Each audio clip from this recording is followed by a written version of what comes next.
So, hi everyone, this is Mayank. Today we are going to start with another chapter that is security analysis. ये chapter आपका mostly theory chapter है सिवाय दो concepts के जिस पे क्वेश्चंस आ सकते हैं प्रैक्टिकल।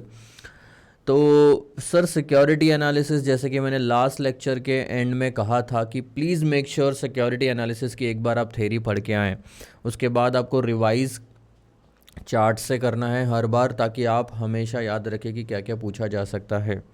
ठीक है sir, this is going to be security analysis. आप देख सकते हैं हम अभी कहाँ हैं। फर्स्ट सेक्शन हमारा खत्म हो चुका है, financial policy and corporate strategy, ये आपका थेरी चैप्टर था। उसके बाद सेकंड चैप्टर है रिस्क मैनेजमेंट, उसमें काफ़ी कुछ हमने देखा। ठीक है, सेकंड सेक्शन का पहला चैप्टर यानी थर्ड चैप्टर है सिक्योरिटी एनालिसिस। इस पर थोड़ा सा ध्यान देंगे। अगर थेरी पूछी गई इस पर तो 4 मार्क्स की थेरी पूछी जाएगी, और अगर प्रैक्टिकल क्वेश्चन पूछा गया तो 8 मार्क्स का प्रैक्टिकल क्वेश्चन पूछा जाएगा, जिसमें आप ध्यान दे सकते हैं कि ईएमए का क्वेश्चन अगर पूछा गया तो एक वो हो सकता है, दूसरा रन टेस्ट पे आ सकता है। तो ये दोनों कॉन्सेप्ट होते क्या हैं, स्टार्ट हम ईएमए से करेंगे। थोड़ा सा सर देखो टेक्निकल है ये वाला पार्ट, टेक्निकल यानी कि स्टैटिस्टिक्स से काफ़ी ज़्यादा कनेक्टेड है, तो फॉर्मूला थोड़ा सा आपको याद करना पड़ेगा। ठीक है, देखेंगे हम कैसे कर सकते हैं। बट चैप्टर की शुरुआत करने से पहले सबसे पहले हमें जो इम्पॉर्टेंट है वो है सर एक अच्छी हैबिट का होना। एक अच्छी हैबिट आपको बहुत दूर तक लेके जा सकती है। अब वो हैबिट क्या है सर? हैबिट है रिवीजन। हर दिन एक चैप्टर तो भी आपने रिवाइज करना है बहुत अच्छे से और शांति से, समझ के, रटने के हिसाब से नहीं, समझ के। ठीक है सर, अब ध्यान देना। यहाँ पे देखता हूँ मैं, मेरा चार्ट ओपन हुआ क्या? ये जो चार्ट है वो ओपन नहीं हो रहा। ठीक है, चार्ट्स के थ्रू भी आपको रिवाइज कराऊंगा, मौका मिलेगा तब। अब आ जाते हैं सबसे पहले तो हम हमारे फार्मूला बुक पे। तो आपको क्या करना है सर, ये फार्मूला बुक जो है ये ओपन करनी है। ठीक है, अब इस फार्मूला बुक में सबसे पहले अगर फार्मूला अगर आप देखोगे तो वो बेसिक्स था, टाइम वैल्यू ऑफ मनी। हमने क्या क्या देख लिया एक बार थोड़ा सा रिवाइज कर लेते हैं। सबसे पहले हमने सिंपल इंटरेस्ट का फार्मूला देखा था। इस फार्मूले से और उसके बाद वाले फार्मूले से काफ़ी कुछ कनेक्टेड है, और अभी तक ये मैंने प्रूव भी किया है। सो सिंपल इंटरेस्ट कैसे निकालते हैं सर? प्रिंसिपल को rate of interest per annum into time per annum से मल्टीप्लाई करके। ठीक है, उसके बाद अगर आप कंपाउंड अमाउंट देखोगे, थोड़ा सा एक सेकंड, हाँ, अगर उसके बाद आप कंपाउंड अमाउंट देखोगे तो कंपाउंड अमाउंट कैसे निकाला जा सकता है? P in bracket 1 plus rate of interest per annum divided by number of compounding in a year to the power number of compounding in a year multiplied by time in years. अब ये सब years में क्यों ले रहे हैं sir हम? ये भी ईयर्स में लिया हमने, ये भी ईयर्स में लिया, क्योंकि जो रेट ऑफ इंटरेस्ट आप न्यूमरेटर में ले रहे हो वो भी पर ईयर है, इसलिए। ठीक है, इफेक्टिव रेट ऑफ इंटरेस्ट हमने निकालना देखा कि यार अगर हमें कंपाउंडिंग का बेनिफिट मिल रहा है, मल्टीपल कंपाउंडिंग का, तो इफेक्टिवली हम कितना कमाते हैं। So effective rate of interest is nothing but, ये कहाँ से फॉर्मूला आया? इसी से आया ये वाला फॉर्मूला, इसी से। ध्यान देना, ये प्रिंसिपल अमाउंट को आप इधर शिफ्ट करते थे, compound amount divided by principal होती थी। कंपाउंड अमाउंट कैसे निकालते थे? न्यूमरेटर में प्रिंसिपल प्लस इंटरेस्ट, फिर डिवाइडेड बाय प्रिंसिपल होता था, और उसी चीज़ का ये आपने फॉर्मूला बनाया हुआ है। ये 1 कहाँ से आता है? थोड़ा सा ध्यान देना, ये 1 आता है प्रिंसिपल डिवाइडेड बाय प्रिंसिपल करके, यानी कि न्यूमरेटर इसके अंदर का प्रिंसिपल और ये वाला प्रिंसिपल जब एक दूसरे को डिवाइड करते हैं तो 1 आंसर आता है। ये 1 वो है। थोड़ा सा अब एक काम करो, अपने फॉर्मूला बुक में ही इसको ऐसे मार्किंग करके पी वाई पी लिख लो। ये लिखने का पर्पज़ क्या है? अच्छा एक मिनट ना, थोड़ा ढंग से बात करूँगा मैं। अब ये लिखने का पर्पज़ क्या है सर? ये लिखने का पर्पज़ है कि आपको याद रहना चाहिए ये चीज़ कि ये फॉर्मूले का डेरिवेशन क्या था। जैसे ही आप पी बाई पी लिखोगे आपको थोड़ा सा फॉर्मूला याद आ जाएगा कि ये डेरिवेशन यहाँ से आया हुआ है, पूरा फॉर्मूले का डेरिवेशन यहाँ से है। ठीक है, अब आगे आते हैं सर प्रेजेंट वैल्यू और फ्यूचर वैल्यू। अगर आप देखोगे तो देखो यहाँ पे भी 1 plus R to the divided by N है, यहाँ पे भी 1 plus R divided by N है, यहाँ पे भी 1 plus R divided by N है। ये वाला फॉर्मूला भी यहीं से आया है।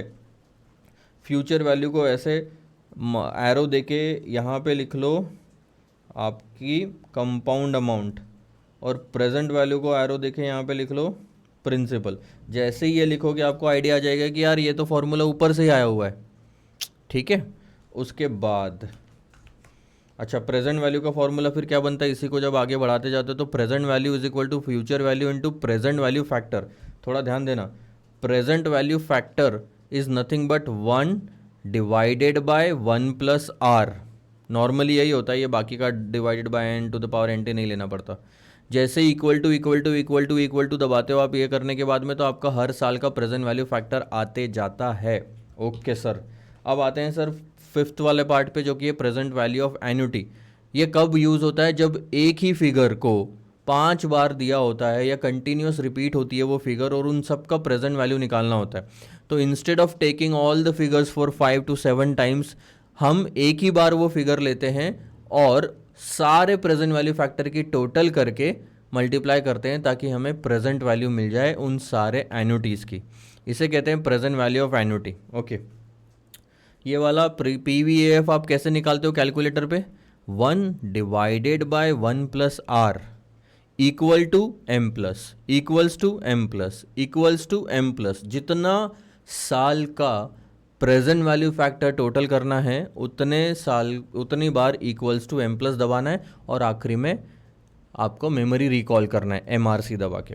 उसके बाद परपेचुटी वाला कॉन्सेप्ट था, वैल्यू ऑफ परपेचुटी, जो हर साल कैश फ्लो मिलनी है या हर पीरियड में मिलनी है, डिवाइडेड बाय उस पीरियड का रेट ऑफ इंटरेस्ट। अगर ये 1 साल का कैश फ्लो है तो रेट भी 1 साल का होना चाहिए, अगर ये 6 महीने का कैश फ्लो है तो रेट भी 6 महीने का होना चाहिए, अगर ये 5 साल का कैश फ्लो है तो रेट भी 5 साल का एक साथ होना चाहिए। आ रही बात आपको समझ में? 99% ऑफ द टाइम जो आप क्वेश्चंस देखने वाले हो उसमें ये कैश फ्लो हर साल का होगा और रेट ऑफ इंटरेस्ट भी हर साल का होगा। इसके अलावा एक और चीज़ जो आपको ध्यान में रखनी थी वो ये है, आप अभी पेन लेके यहाँ पे लिख लो, अगर periodic cash flow first year का है तो परपेचुटी 0th ईयर की मिलती है आपको। अगर सेकंड ईयर का कैश फ्लो है तो परपेचुटी की वैल्यू फर्स्ट ईयर के एंड की मिलती है। ये सब चीज़ें मैं आपको सिक्योरिटी वैल्यूएशन में समझाऊंगा। ठीक है, तो टाइम वैल्यू ऑफ मनी आपका यहाँ पे खत्म हुआ, बेसिक्स हम बाद में देखने वाले थे। रिस्क मैनेजमेंट की बात करता हूँ। रिस्क मैनेजमेंट में सबसे पहले देखा जाए तो शुरुआत इस फॉर्मूले से होती है क्या? नहीं सर, सबसे पहले शुरुआत जो होती है वो इस फॉर्मूले से होती है। जो शुरुआत होती है वो इस फॉर्मूले से होती है। तो सर आपने ये फॉर्मूला आखिरी में क्यों लिखा? सर गलती हो गई, माफ़ कर देना, अगली बार जब मैं फॉर्मूला बुक बनाऊंगा तो ये फॉर्मूला ऊपर डाल दूंगा। होता क्या है, कई बार कुछ ना कुछ छोटा छोटा तो गलतियाँ मुझसे भी हो ही जाती है। मतलब मैं 90 बोल रहा हूँ, मतलब मैं 90s की पैदाइश हूँ वैसे तो बोलने का मेरा मतलब है कि कितना भी मैं बड़ा हो जाऊँ, कितना भी आप किसी भी इंसान को ले लो, कुछ ना कुछ छोटी मोटी गलतियाँ तो इंसान करता ही है। तो मैं सीखते जाता हूँ और सुधारते जाता हूँ। आप भी देखना, आपको थोड़ा आप बड़े हो जाओगे तब आपको थोड़ा याद आएगा। अभी आप में और मेरे में शायद 10 साल का फ़र्क रहेगा। मैं 32 के आसपास हूँ, आप 22 21 के आसपास होंगे, 20s के होंगे। तो आप जब थोड़ा और आगे बढ़ोगे अपने लाइफ में, करियर में, तो आपको रियलाइज़ होगा कि परफेक्शन नाम की कोई चीज़ होती ही नहीं है। आप बस या तो दूसरों की गलतियों से पहले सीख लेते हो, या तो जब खुद गलती करते हो तो उससे सीख लेते हो, और अगली बार आपका बेटर वर्जन प्रेजेंट करते हो। तो बस यही सब चीज़ है सर। यहाँ ये मैंने फार्मूला डाल दिया। अब देखा जाए तो इसी फार्मूले से बाकी सारे फार्मूले बने, तो ये पहला डालना चाहिए था। चलो ठीक है, जी स्कोर की वैल्यू, जी स्कोर की जो वैल्यू निकालनी है वो कैसे निकालते हैं? X minus mu divided by standard deviation. अब इसे समझना ज़रूरी है, फॉर्मूला रटना ज़रूरी नहीं है। एक्स का मतलब है कहाँ तक हमें पहुँचना है, म्यू का मतलब है कहाँ से हम स्टार्ट कर रहे हैं। तो आपने अगर ध्यान दिया होगा, एक क्वेश्चन था हमारा जहाँ पे हम 2 करोड़ के प्रॉफिट से स्टार्ट कर रहे थे और -1 के प्रॉफिट यानी कि 1 करोड़ के लॉस तक हमें पहुँचना था। तो न्यूमरेटर में फिगर आई थी -3, यानी दोनों के बीच जो डिस्टेंस कवर करना है हमें म्यू से लेके एक्स तक का, वो था -3, और हर डिस्टेंस यानी कि हर स्टेप 1.6 करोड़ के प्रॉफिट और इसका था लॉस का। तो 1.6 यानी कि स्टैंडर्ड डेविएशन और -3 न्यूमरेटर में आ गया था। इससे हमने जी स्कोर निकाला था 1.98 या 78 समथिंग। ठीक है, ये है बेसिकली जी स्कोर। अब इस जी स्कोर की हम प्रोबेबिलिटी जी टेबल में देखते हैं और पता लगाते हैं कि कितने चांसेस है परसेंटेज में कि हमारा मैक्सिमम नुकसान एक्स जितना होगा। अगर इधर की पूरी आप राइट साइड की अगर आप पूरी प्रोबेबिलिटी लो, और अगर लेफ्ट साइड की लो, तो ये बोलेंगे कि कितने चांसेस है कि मिनिमम नुकसान हमारा एक्स जितना होगा। अगर x लेफ्ट में है तो थोड़ा सा टेक्निकल है समझने में, बट टेबल के साथ आसानी से समझा जा सकता है। अब यही चीज़ वार वाली थी कि वार यानी कि हमें नुकसान निकालना बताता है। अब x इस फॉर्मूले में और कुछ नहीं वार होता है कि कितना नुकसान हमें निकालना है, और वार निकालते समय म्यू हमेशा हम जीरो लेते हैं, ठीक है। तो फॉर्मूला क्या बन जाता है, माइनस म्यू तो हट जाएगा फॉर्मूले से क्योंकि ये तो जीरो ही आना है। अब स्टैंडर्ड डेविएशन को इधर भेजोगे तो z इंटू स्टैंडर्ड डेविएशन यानी कि Z score into standard deviation is equal to X यानी कि वार।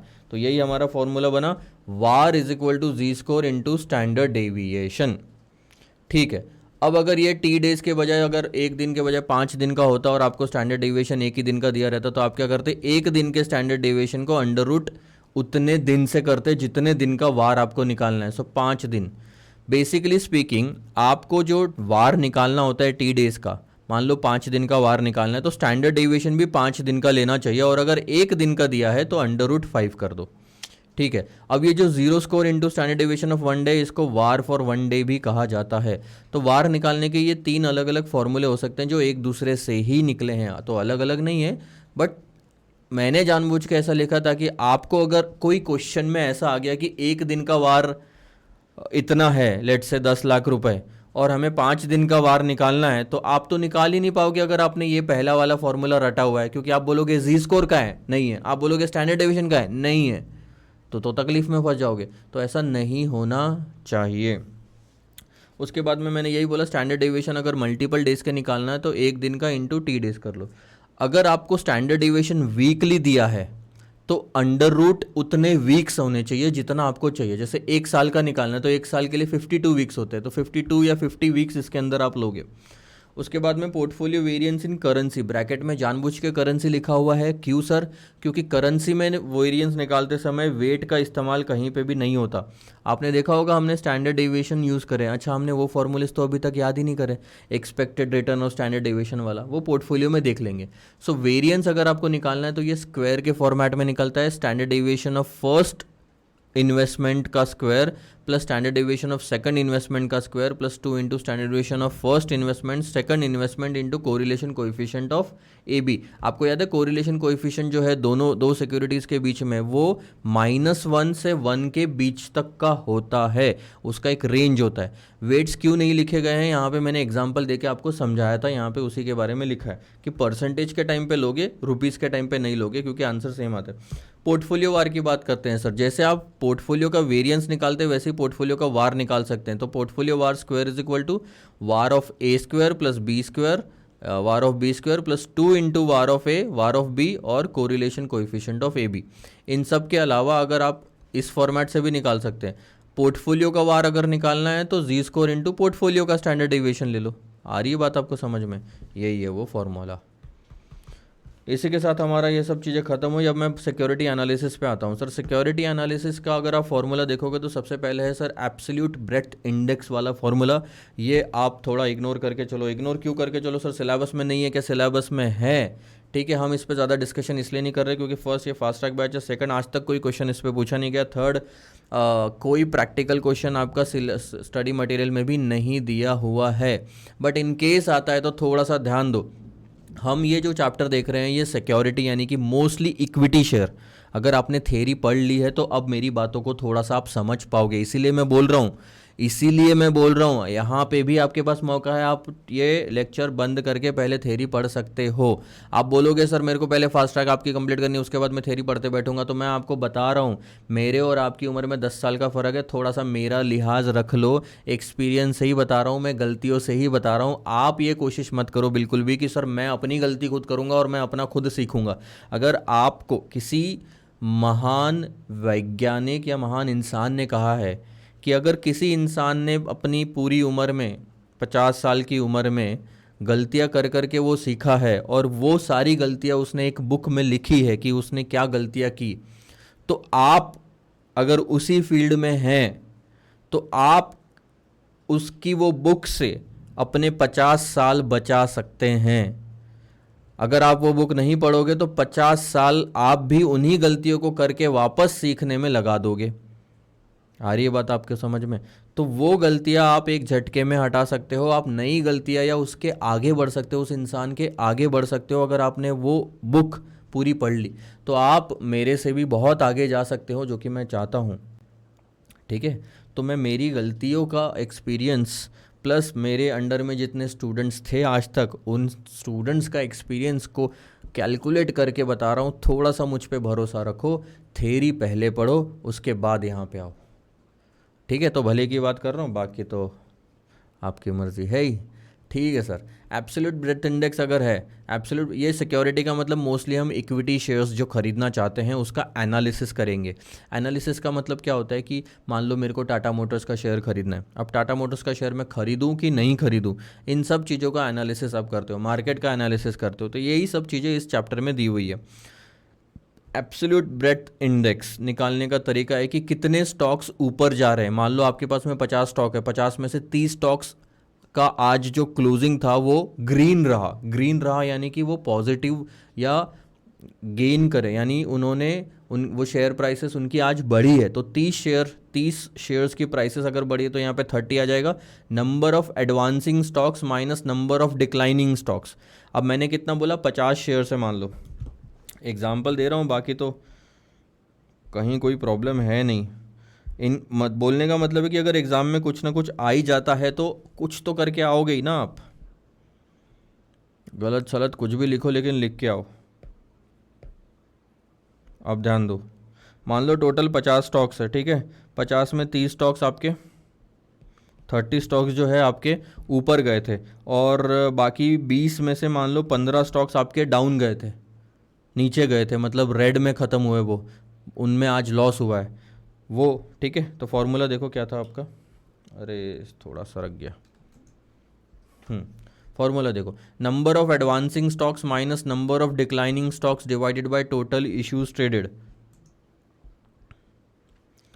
एक सेकंड ना, हाँ, तो टोटल कितने इश्यूज ट्रेड किए आपने, 50। आप बोलोगे सर देखो 50 में से 30 ऊपर गए, 15 नीचे गए, बाकी 5 का क्या हुआ, बाकी 5 में कोई चेंज नहीं आया। ऐसा भी तो होता है ना कि कोई चेंज नहीं आया, 20 रुपये में ओपन हुआ था, क्लोज हुआ था पिछले दिन, आज भी 20 रुपये में क्लोज हुआ है, तो ऐसा होता है।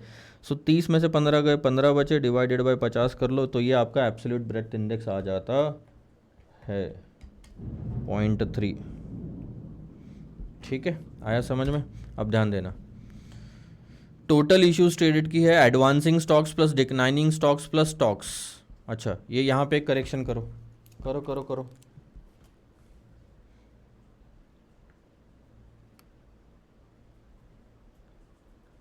वहाँ पे लिखो stocks with no change, stocks with no change, ठीक है। इसके बाद मैं दूसरा बताता हूँ, कॉन्फिडेंस इंडेक्स क्या होता है। इस पे भी कोई क्वेश्चन नहीं है, कोई आपका कॉन्सेप्चुअली डिटेल एक्सप्लेनेशन नहीं है, ना ही कभी पूछा गया है। ये आपको बस थोड़ा सा याद रखना है। वो है sir average YTM divided by average YTM किसका, बेस्ट ग्रेड बॉन्ड्स का। ये बॉन्ड्स के अगेंस्ट में है। तो मैं जैसे अभी आपको ये एग्जांपल बता रहा था, एबीआई वाला वो इक्विटी शेयर्स पे था, ये मोस्टली बॉन्ड्स पे है। तो बॉन्ड्स के केस में क्या होता है कि आपके जितने भी बॉन्ड्स है उसमें से बढ़िया क्वालिटी वाले या बढ़िया जिनकी रेटिंग है वो वाले बॉन्ड्स का एवरेज रिटर्न कितना है वो निकाल लो। वाईटीएम हम सीखेंगे सिक्योरिटी वैल्यूएशन वाले चैप्टर में क्या होता है। वाईटीएम यानी यील्ड टिल मैच्योरिटी। आप अभी शॉर्ट फॉर्म के लिए आप ये मानो समझने के लिए कि रिटर्न की बात कर रहे हैं। तो जितने भी बढ़िया बढ़िया बॉन्ड होते हैं उन सब का एवरेज रिटर्न कितना डिवाइडेड बाय इंटरमीडिएट बॉन्ड जो होते हैं उन सब का एवरेज रिटर्न कितना। जब आप ये निकालते हो तो आपको एक डायरेक्शन पता चलती है कि मार्केट शॉर्ट टर्म जाने वाला है कि लॉन्ग टर्म जाने वाला है, क्योंकि बेस्ट ग्रेड बॉन्ड्स जो होते हैं वो लॉन्ग टर्म के हिसाब से होते हैं। चलो ठीक है, आगे बढ़ते हैं। आरएसआई रिलेटिव स्ट्रेंथ इंडेक्स ये बताता है कि कितना आपका मार्केट स्ट्रेंथ है, मतलब आप कितना भरोसा कर सकते हैं। अब यहाँ ध्यान देना, इंडेक्स में उस स्टॉक पे कितना भरोसा कर सकते हैं, इंडेक्स में कितना चेंज हुआ। इंडेक्स क्या होता है सर, देखो दो एक्सचेंज है अपने यहाँ पे, नेशनल स्टॉक एक्सचेंज और Bombay stock exchange. National stock exchange का इंडेक्स जो होता है उसे निफ्टी कहते हैं हम, और बॉम्बे स्टॉक एक्सचेंज का जो इंडेक्स होता है उसे हम सेंसेक्स कहते हैं। तो ये जो इंडेक्स है इसमें आज कितना चेंज आया, लेट्स से सर 10% चेंज आया, और हमारे स्टॉक की प्राइस में कितना चेंज आया, 10% चेंज आया। तो 10/10 कितना, स्ट्रेंथ इंडेक्स 1 हो गया। 1 का मतलब क्या हो गया कि एग्जैक्टली मार्केट के कंपैरिजन में चेंज बता रहे। अगर यहाँ पे 8 ही होता तो 8/10 कितना होता, 0.8। तो कितना स्ट्रांग है हमारा stock as compare to market, ये बताता है। बेसिकली ये बीटा का काम करता है, बट चलो ठीक है। अब आती है बारी, ये तीन चीज़ें हैं, थोड़ा सा एक आइडिया ले लो ऊपर ऊपर से।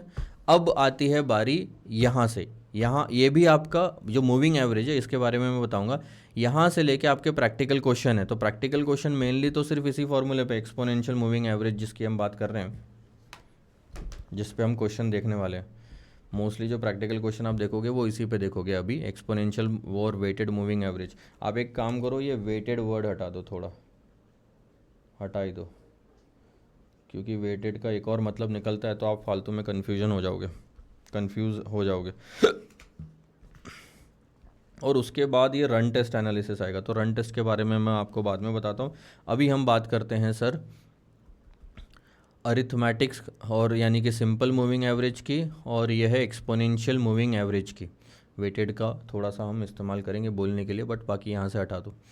अब मूविंग है, सबसे पहले तो आपको यहाँ इन दोनों को देख के समझ आना चाहिए कि अरिथमेटिक मूविंग एवरेज और एक्सपोनेंशियल मूविंग एवरेज में मूविंग एवरेज का क्या मतलब होता है।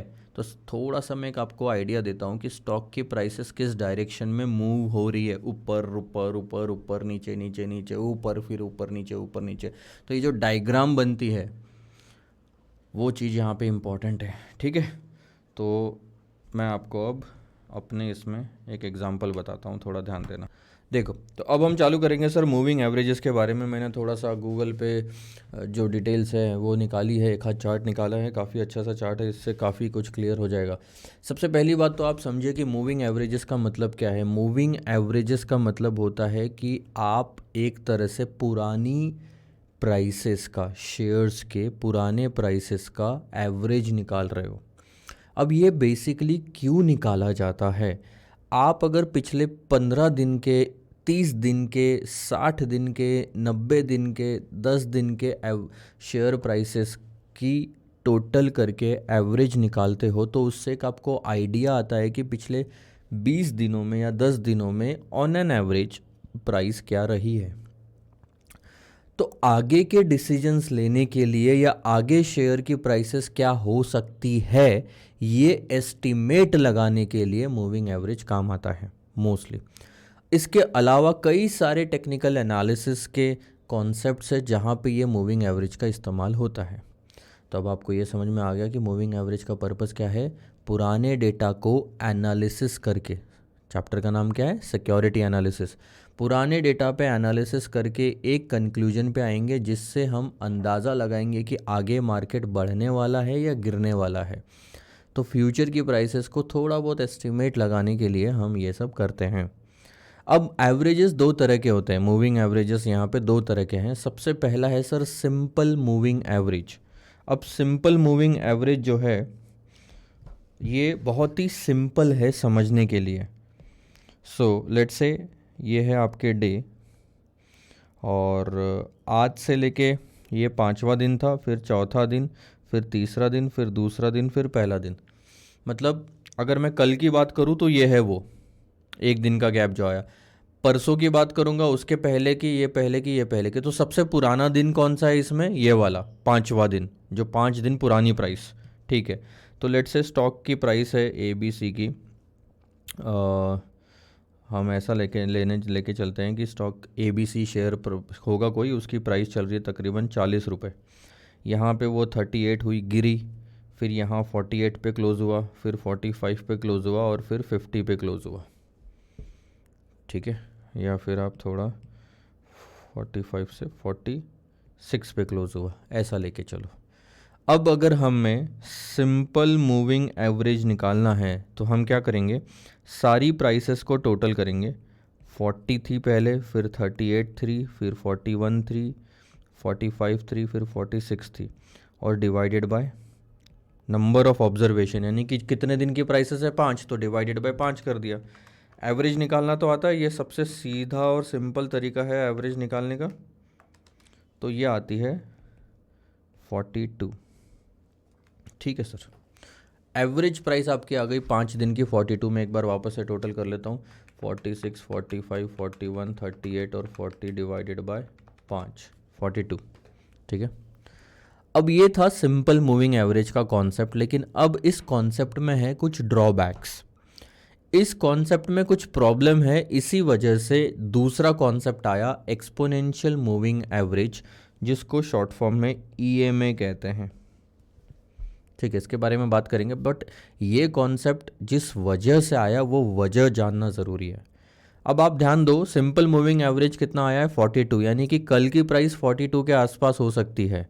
जबकि अगर आप थोड़ा ध्यान दोगे तो 40 के बाद 38 ज़रूर हुई, गिरी, बट उसके बाद जो बढ़ना शुरू हुई तो वो बढ़ती गई बढ़ती गई बढ़ती गई। आपको लगता है कि कल प्राइस 46 थी तो 42 पे चले जाएगी आज? नहीं सर, वो ऑन एंड अराउंड 47 भी हो सकती है, क्योंकि पहले तो ट्रेंड अपवर्ड्स दिख रहा है 41, 45, 46, और गिरा तो भी 45, 44 के आसपास होगी, 42 थोड़ी जाएगी।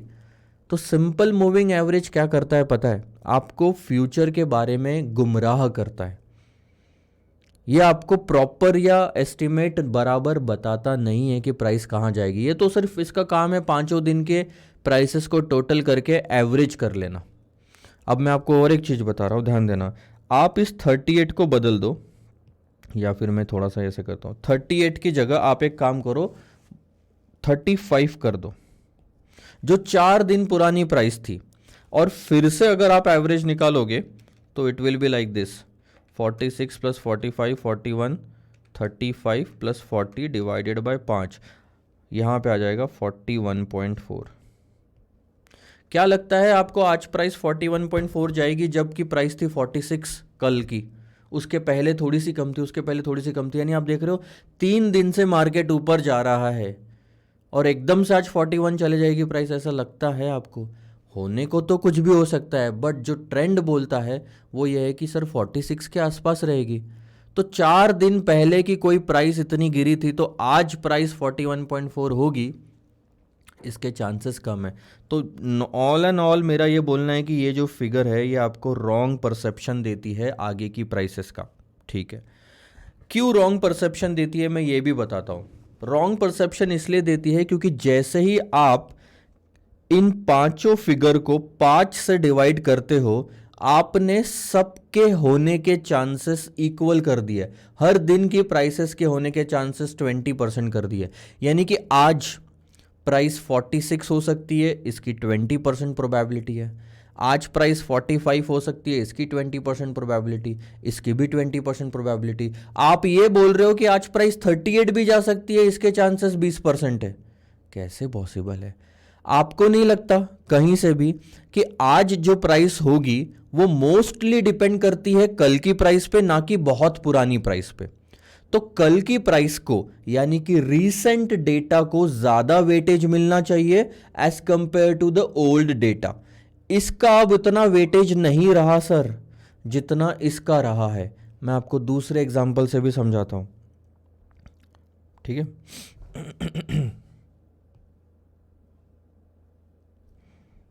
ये पहला साल है 0 से 1 2 3।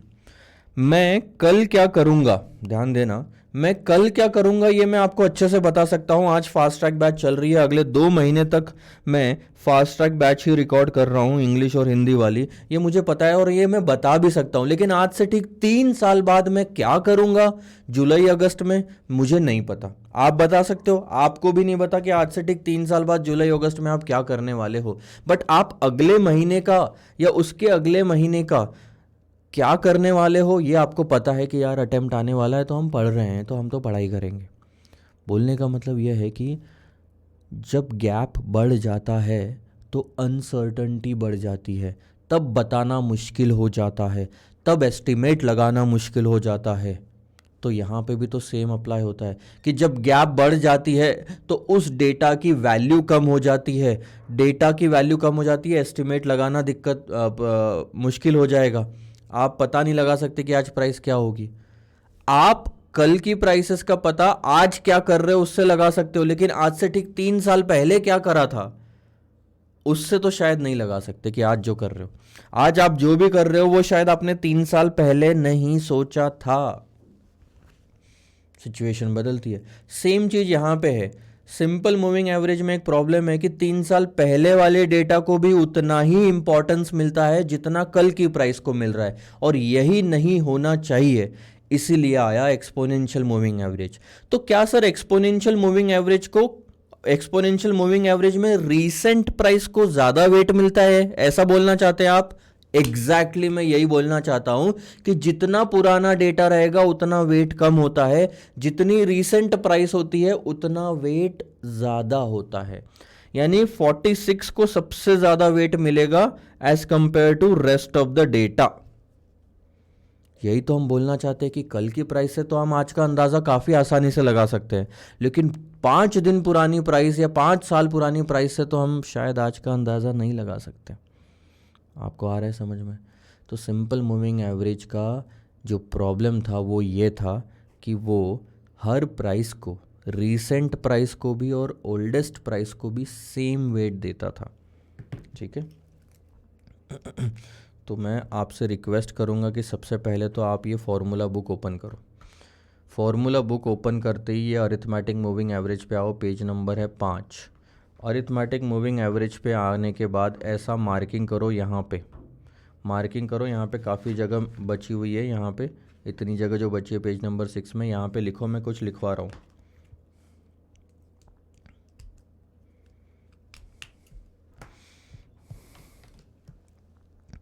सिंपल, मैं बहुत शॉर्ट में लिखवाना चाहता हूँ इसलिए कम शब्दों में लिखूंगा क्योंकि जगह कम है आपके पास।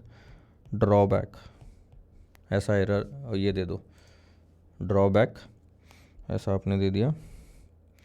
SMA simple moving average gives equal importance, या वेट लिख दो पहले और ब्रैकेट में इम्पोर्टेंस लिखो,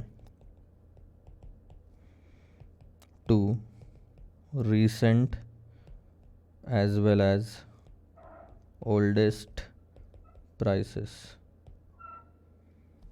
of stock, whereas recent prices should have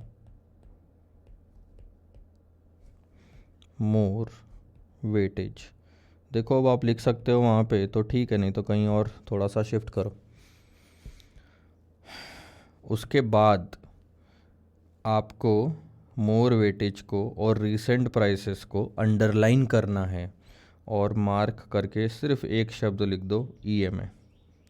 इतना जो लिखा ना, आपको इससे रिवीजन करते समय काफ़ी अच्छे से याद रहेगा कि EMA आया क्यों और EMA करता क्या है। EMA यानी कि एक्सपोनेंशियल मूविंग एवरेज, ध्यान देना, ये था अरिथमेटिक मूविंग एवरेज जिसको हम सिंपल मूविंग एवरेज बोलते हैं। और ये फॉर्मूला कोई टेक्निकल नहीं है। आप देखो प्राइसेस जो है ना, कल की प्राइस, उसके एक दिन पहले की प्राइस यानी कि -1, उसके एक दिन पहले की, और ऐसे करते करते सारी प्राइस को टोटल करके डिवाइडेड बाय n कर दो, यानी कि the total of the closing prices in the data divided by number of observation, तो सिंपल मूविंग एवरेज आ। अब बात करता हूँ सर एक्सपोनेंशियल मूविंग एवरेज की। फॉर्मूला थोड़ा सा टेक्निकल है तो आपको अब बस याद करना पड़ेगा, बट मैं लॉजिक समझा दे रहा हूँ यहाँ पे। एक्सपोनेंशियल मूविंग एवरेज में क्या होता है, हम एक्सपोनेंट, नाम से ही आपको समझ में आना चाहिए, एक्सपोनेंट जो है वो उसका इस्तेमाल करते हैं। एक्सपोनेंट यानी कि सबसे ज़्यादा वेट। हमने टोटल जो वेटेज है वो 100% होता है, जिसको हम 1 लिख सकते हैं। 1 को 2 हिस्सों में डिवाइड कर दिया कि एक होता है सर एक्सपोनेंट और एक होता है 1 माइनस एक्सपोनेंट। अरे सॉरी, मैं फिर से लिख देता हूँ। हमने क्या करा, टोटल वेट होता है 100% जो कि होता है 1, ठीक है। अब हमने मैक्सिमम वेट जिसको देना है यानी कि रीसेंट प्राइस जो है उसको सबसे ज़्यादा इंपॉर्टेंस देना है, उसको हमने बोल दिया एक्सपोनेंट। तो बाकी जितने भी प्राइसेस है वो क्या हुई sir, 1 minus exponent, 1 minus exponent. मानते हो इस बात को? अगर ये 20% है तो 1 माइनस 0.20 ये 80% हो गया। अगर ये 30% है तो 1 माइनस 0.30 ये 70% हो गया। आ रही है बात आपको समझ में? तो अब देखो यहाँ पे नोटिस करना फॉर्मूले का मतलब क्या होता है। एक्सपोनेंशियल मूविंग एवरेज में जो करंट प्राइस होती है, CP, करंट प्राइस यानी कि अभी अभी जो प्राइस खत्म हुई है, उसको एक्सपोनेंट से मल्टीप्लाई किया जाता है जो कि मैक्सिमम वेट होता है, ठीक है। और फिर ये तो एक ही प्राइस को आपने एक्सपोनेंट से मल्टीप्लाई कर दिया, और फिर जो प्रीवियस ईएमए है, करना तो टोटल है ही ना, एवरेज करने के टाइम पे हम टोटल तो यहां पे भी कर रहे थे, ये देखो प्लस का साइन है यहाँ पे, ये भी प्लस का साइन है। तो और फिर हम जो पुराना ईएमए है, अब पुराने ईएमए में बाकी पुरानी सारी प्राइसेस आ जाती है करंट प्राइस को छोड़ के, मान लो। तो प्रीवियस ईएमए जो भी है उसको आपने बाकी बचे हुए प्रोबेबिलिटी से मल्टीप्लाई कर दिया, यानी कि ई की वैल्यू अगर 20% है तो 1 माइनस ई की वैल्यू कितनी हुई, 80%, ठीक है। अब अगर हम यहाँ पे अपने वाले एग्जाम्पल को देखें, थोड़ा सा यहाँ पे आ जाओ, मैं आपको वही फॉर्मूला यहाँ पे इस्तेमाल करके दिखाता हूँ। Let's say for example exponent की जो हमारी वैल्यू आती है वो है कुछ 0.33, ठीक है। अब आपकी करंट प्राइस कौन सी थी, 46, ध्यान देना, current price into exponent plus previous EMA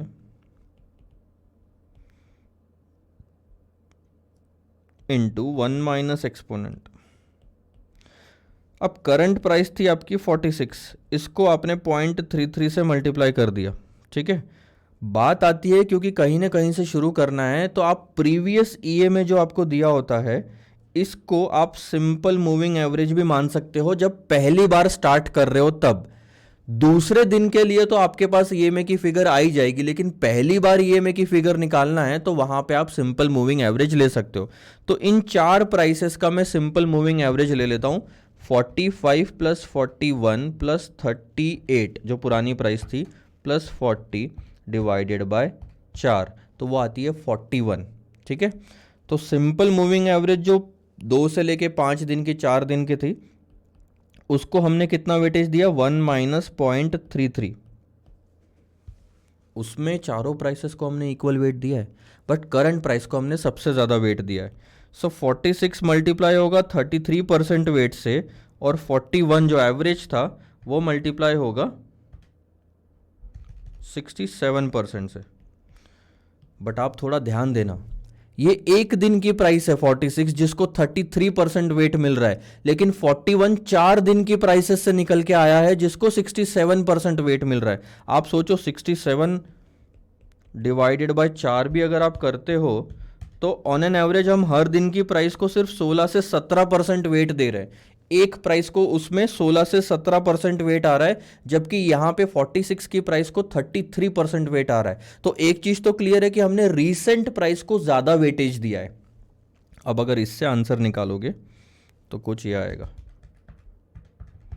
15.18 plus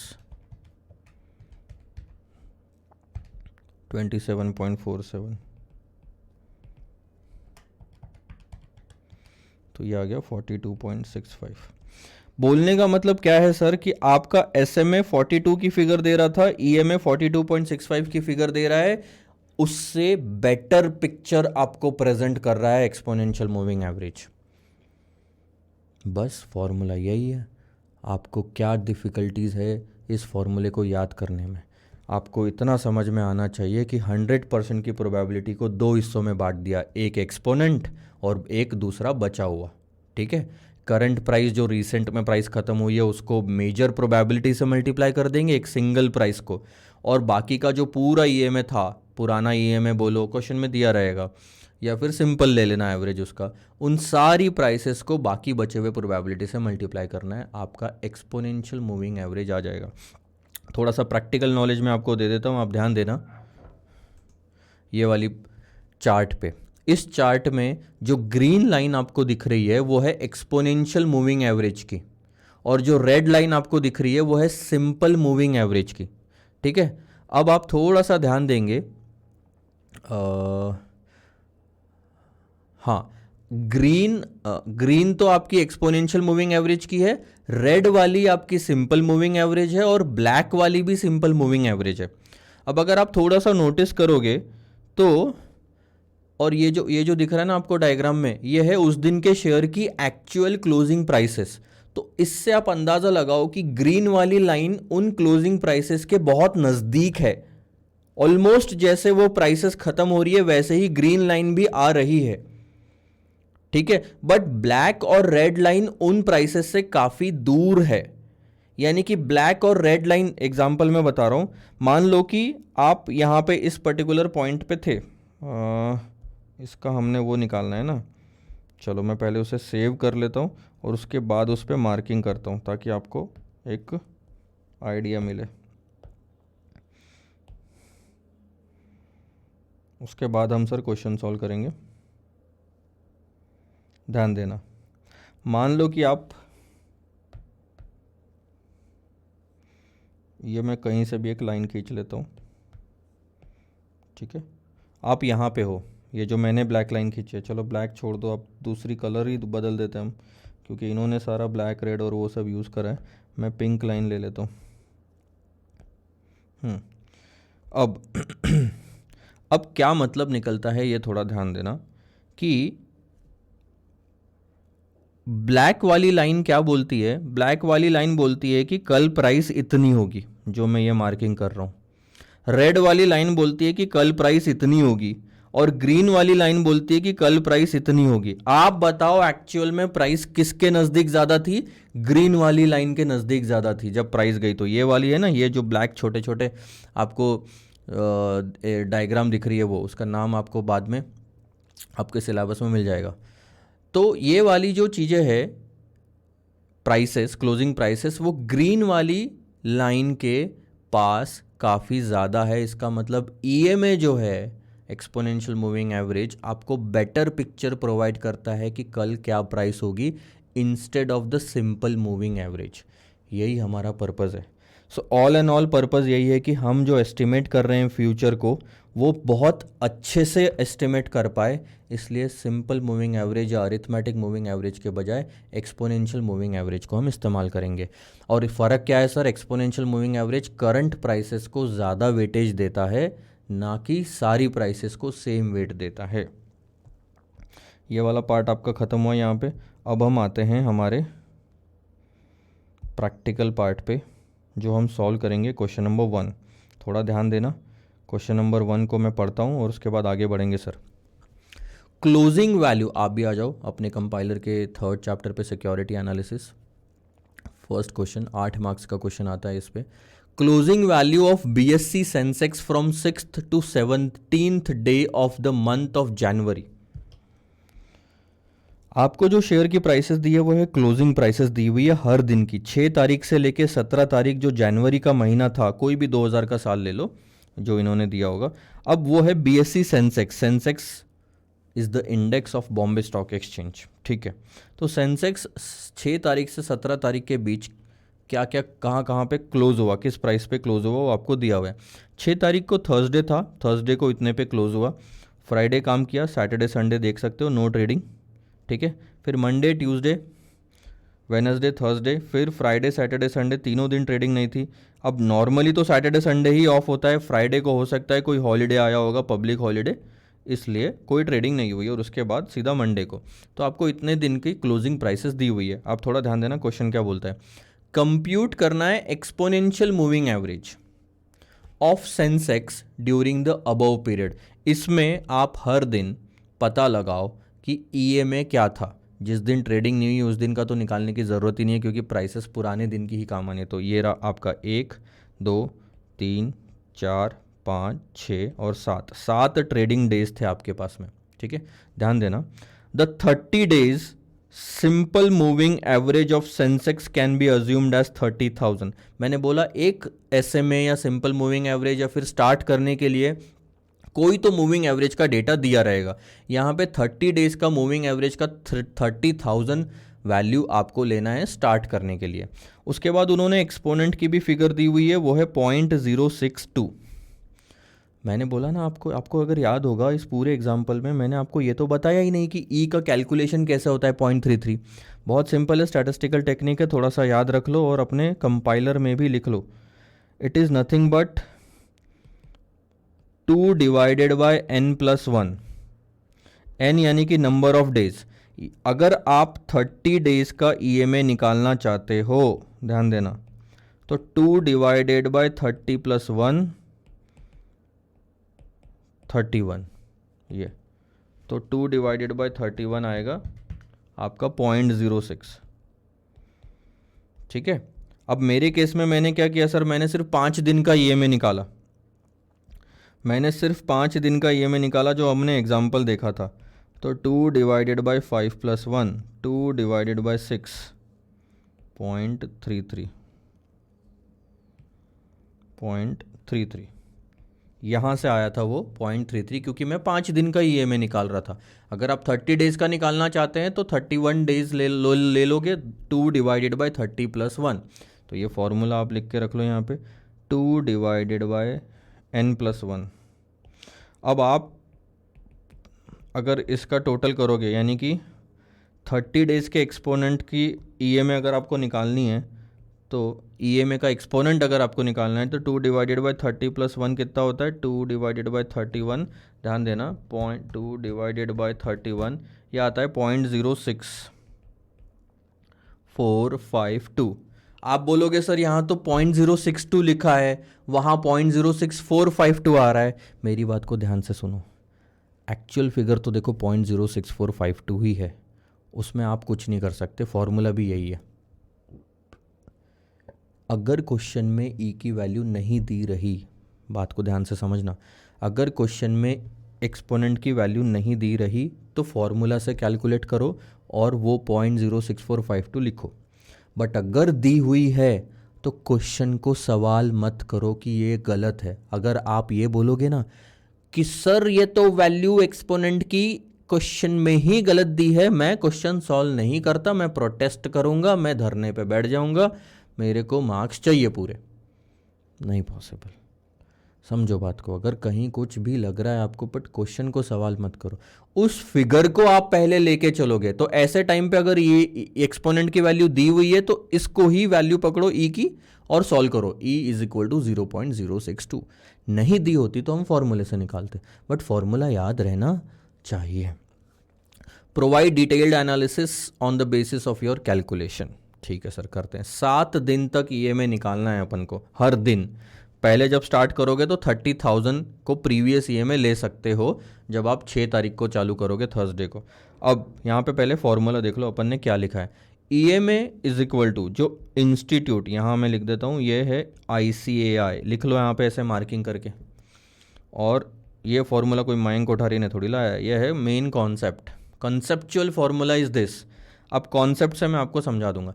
current price को मैक्सिमम वेटेज मिलना चाहिए और प्रीवियस ईएमआई यानी कि बाकी जितना भी प्राइस ईएमआई है उसको बाकी पूरा वेटेज मिलना चाहिए। तो हमारे केस में 6%, 0.062 का मतलब होता है 6.20%। 6.20% सिर्फ एक प्राइस को वेटेज मिल रहा है और बाकी पुराने 300 दिन की प्राइस को जो भी होगी बाकी का वेट मिल रहा है 93.80। 30 दिन सोचो, 93 डिवाइडेड बाय 30 करके देखो, एक दिन की प्राइस को सिर्फ 3% वेट आ रहा है उसमें, और यहाँ रीसेंट प्राइस को ही 6% वेट आ रहा है। तो यस, करंट प्राइस को ज़्यादा वेट मिल रहा है, राइट। अच्छा, अब इंस्टीट्यूट का ये वाला फॉर्मूला है, ये मैं आपको डिराइव करके देता हूँ, उसके बाद हम आगे पढ़ेंगे। आ जाओ। तो हम ईएमआई जो निकालते हैं उसका ये फॉर्मूला है जो मैंने समझाया आपको। करंट प्राइस को ज़्यादा वेटेज देंगे और बाकी प्रीवियस ईएमआई जो है आपका उसको बचा हुआ वेट देंगे। अब अगर आप थोड़ा ब्रैकेट ओपन करोगे तो ये कुछ इस तरह से दिखेगा, current price into exponent plus previous EMI into 1 minus previous EMI into exponent. सही बोल रहा हूँ मैं? अब आप अगर नोटिस करोगे तो करंट प्राइस इंटू एक्सपोनेंट और प्रीवियस ईएमआई इंटू एक्सपोनेंट, इसमें से आप एक्सपोनेंट ब्रैकेट के बाहर निकाल सकते हो और ब्रैकेट में आ जाएगा current price minus previous EMI और एक्सपोनेंट आ गया ब्रैकेट के बाहर प्लस क्या बचा, प्रीवियस ईएमआई। तो आपने इस फॉर्मूले को इसमें कन्वर्ट कर दिया। यानी कि आप बहुत सिंपल सा तरीका कर सकते हो, करंट प्राइस में से प्रीवियस ईएमआई माइनस करके एक्सपोनेंट से मल्टीप्लाई कर दो, उसमें प्रीवियस ईएमआई ऐड कर दो, तो भी वही फिगर आएगी। हालांकि आपको ये फॉर्मूला बार बार रटना पड़ेगा और अगर आप ये फॉर्मूला इस्तेमाल करोगे तो आपकी एक हैबिट बन जाएगी जिसमें आपको ये फॉर्मूला रटना ही पड़ेगा। लेकिन यहाँ पे ये फॉर्मूला बार बार लिख के आपको एक आदत हो जाएगी ये समझने की कि करंट प्राइस को ज़्यादा वेटेज मिल रहा है, बाकी सारी प्राइस को बचा हुआ वेट मिल रहा है 1 - ई। तो एक अच्छी आदत होना भी ज़रूरी है। आंसर तो इससे और इससे भी सेम ही आएगा। इंस्टीट्यूट के हर मटेरियल में आपको ये वाला फॉर्मूला मिलेगा। क्यों, ये भी बता रहा हूँ, क्योंकि ये आसान है, इससे आंसर जल्दी निकलता है। ठीक है, क्योंकि फॉर्मूले में फटाक से रखना है, एक्सपोनेंट को एक ही बार मल्टीप्लाई करना है, ये क्या 1 - ई करते बैठो हर बार। ठीक है, बट कॉन्सेप्चुअली ये इस्तेमाल करो। यहाँ पे भी देख लो क्या लिखा है इन्होंने, previous EMA plus current price minus previous EMA into exponent. यही किया, आगे पीछे कर दो बस, और क्या फ़र्क पड़ रहा। ठीक है सर, अब हम आ जाते हैं यहाँ पे। तो इंस्टीट्यूट का ही ये कम आंसर है, इंस्टीट्यूट के तरीके से ही सॉल्व किया हुआ है। आप अगर ये वाला तरीके से एक बार सॉल्व करके देखोगे तो आपको बहुत अच्छे से क्लैरिटी आएगी। अगर आपने अभी तक क्वेश्चन सॉल्व नहीं किया तो सबसे पहली बात मैं बता दे रहा हूँ, पॉज करके क्वेश्चन सॉल्व करके देखो, क्योंकि मैंने कॉन्सेप्ट तो समझा दिया। अब यहाँ से तो मैं क्वेश्चंस पे बैठ रहा हूँ। बिना सॉल्व किए अगर आप यहाँ से आगे बढ़ गए तो सब बड़ी वाली गलती कर रहे हो और बेवकूफ़ी कर रहे हो। मैं फिर से बता रहा हूँ, मेरी गलतियों से सीखो, मेरे एक्सपीरियंस से सीख लो। मैं पुराने बच्चों का भी एक्सपीरियंस आपसे, आपके जो सीनियर हैं वो शेयर कर रहा हूँ। तो आप ये मत बोलो कि सर मैं भी आपके जितने 50 साल लूँगा और आपके जितनी गलतियाँ करके आपके जितना ही बनूँगा। जब मैं मौका दे रहा हूँ मेरे से भी आगे बढ़ने का, तो आप वो मौका एक्सेप्ट करो। ठीक है, तो आई एम एज्यूमिंग कि आपने एक्सेप्ट करा, आपने क्वेश्चन खुद सॉल्व करा। मेरे को नहीं लगता कि अब इस पॉइंट के आगे कुछ भी समझाने की ज़रूरत है, क्योंकि अब बस फॉर्मूला डालो, आंसर निकालो। पहले 1-2 कैलकुलेशन में देख लेता हूँ। देखो 6 तारीख से चालू करोगे आप, सिंपल सी बात है। जिस दिन कोई ट्रेडिंग नहीं है उस दिन कुछ कैलकुलेशन करके मतलब नहीं है, सही में आंसर रहता है ये में आपका। ठीक है, आपने क्या किया, करंट प्राइस ले ली 29,522 जो आपको दी हुई थी। क्वेश्चन ने क्लियरली बोला था कि 30,000 से स्टार्ट कर लो, मतलब जो प्रीवियस ये में था 30,000 से स्टार्ट कर लोगे। ठीक है, अब मैं इंस्टीट्यूट के फॉर्मूले से समझा रहा हूँ। पहले तो ये तो आपको इस्तेमाल करना है, मैंने आपको क्लियरली बता दिया। इंस्टीट्यूट का फॉर्मूला मतलब मेरे को तो टेबल समझाना है ना, तो ध्यान देना। करंट प्राइस माइनस ईएमए करोगे तो 29,000 माइनस 30,000 करोगे, ब्रैकेट में 478, यानी कि 478 निगेटिव आया। उस 478 को आप एक्सपोनेंट से मल्टीप्लाई करोगे, current price minus previous EMA, तो 478 निगेटिव मल्टीप्लाइड बाय एक्सपोनेंट करोगे तो 29.636 आ गया। इसमें आप प्रीवियस ईएमए ऐड कर दो तो आपका 29,970 आ गया। ये देखो, थर्ड वाले पार्ट को 0.062 से मल्टीप्लाई करा और ये जो भी आया आपका, इसमें सेकंड और फोर्थ ऐड कर दो। सेकंड क्या था सर आपका, प्रीवियस ईएमए, और फोर्थ था आपका दोनों का डिफरेंस मल्टीप्लाइड बाय एक्सपोनेंट। अब आप नोटिस करोगे ये 29,000 जो है, आज का जो ईएमए है वो कल का प्रीवियस ईएमए बन जाएगा। आज का ईएमए कल का प्रीवियस ईएमए बन जाएगा, फिर कल का ईएमए परसों का प्रीवियस ईएमए बन जाएगा, और फिर कहानी आगे जाती जाएगी। तो ऐसे आप पूरा सॉल्व कर लोगे। अब तो कोई दिक्कत नहीं जा रही है। ठीक है, अब ये आपके ऊपर छोड़ रहा हूँ। ध्यान देना, मैं आपको कैलकुलेटर इस्तेमाल करना नहीं समझा रहा हूँ इस बैच में। वो तो टोटल करना प्लस माइनस करना आपको आता है, ये अज्यूम करके आगे बढ़ रहा हूँ। अदरवाइज़ आप बोलोगे तो मैं बताता हूँ प्लस का बटन कहाँ पे है कैलकुलेटर पे। ध्यान देना। सो आप देखोगे यहाँ पे 29,970 था, फिर थोड़ा सा कम हुआ, फिर बढ़ा 983। ठीक है, फिर और बढ़ा 30,046 हो गया, फिर और बढ़ा 130, फिर और बढ़ा, फिर और बढ़ा। यानी कि ये ट्रेंड अपवर्ड्स जा रहा है। देख रहे हो, एक ही दिन गिरा, बाकी हर दिन ईएमए बढ़ा ही है आपका। इसका मतलब क्या है, थोड़ा सा ध्यान देना। The market is bullish. अब दो तरह का मार्केट होता है। बुलिश यानी कि मार्केट ऊपर जाएगा, प्राइसेस बढ़ेगी ऐसा आपको लग रहा है, और दूसरा तरह का मार्केट होता है बेरिश, यानी कि मार्केट नीचे जाएगा, प्राइसेस गिरेगी। जिनको बुलिश बेरिश के बारे में नहीं पता वो कंपाइलर में ऐसे मार्किंग करके ऊपर में दोनों वर्ड्स लिख लो सर। ठीक है, market is likely to remain bullish for short term to medium term if other factor remains the same. On the basis of this indicator investors और brokers can take long position. अब और एक चीज़ मैं बताता हूँ, long का मतलब होता है बाय कर लो, शेयर्स खरीद सकते हो आप, और शॉर्ट का मतलब होता है शेयर्स सेल कर दो। तो ये भी लिख लो जिनको नहीं पता, लॉन्ग और शॉर्ट ये दो स्टैंडर्ड वर्ड्स यूज़ किए जाते हैं शेयर मार्केट के ट्रेडिंग में। लॉन्ग का मतलब खरीद लो, शॉर्ट का मतलब बेच दो। अब लॉन्ग क्यों बोल रहा है यहाँ पे, क्योंकि मार्केट हमें क्या बुलिश लग रहा है। अगर आज प्राइस 100 है तो मैं बोल रहा हूँ खरीद लो, क्योंकि कल वो बढ़ने वाली है, तो कल जाके 105 पे बेच सकते हो। जब प्राइसेस बढ़ने वाला है ये एस्टिमेट लगाया जाता है तो खरीद लेना चाहिए। जब प्राइसेस गिरने वाली है ये लग रहा है आपको तो बेच देना चाहिए। तो ये है सर, यहाँ पे क्लियरली लिखा है value of exponent if not given in question can be calculated as e is equal to 2 divided by n plus 1, where n number of days for which EMA is calculated. n is the number of days for which EMA is calculated. ये था exponential moving average question number 2। Question number 3 आपके लिए homework है because ditto same है। मैं 5 minute का break लेता हूँ और उसके बाद में आता हूँ क्वेश्चन नंबर 4 के लिए, जो कि है रन टेस्ट पे। ये सबसे ज़्यादा खतरनाक फॉर्मूले वाला क्वेश्चन है। तो ब्रेक लेते हैं सर, फिर मिलते हैं क्वेश्चन नंबर 4 में। तो आइए sir, welcome back after the break, और अब हम शुरू करते हैं हमारा नेक्स्ट वाला टॉपिक। तो मैं चार्ट मैंने ओपन करा है, अगर आपके पास में चार्ट्स होंगे तो ज़रूर आप ओपन करिए। हमने पहले डेटा एनालिसिस में मूविंग एवरेजेस देखा, अब रन टेस्ट की बात करते हैं। और वो रन टेस्ट में देखिए ऐसे फॉर्मूलेज है, कुछ 5 से 7 स्टेप्स है जो आपको फॉलो करनी है। बट ये सब क्या है, क्यों करना है, ये हम पहले जान लेंगे, कॉन्सेप्ट समझ लेंगे।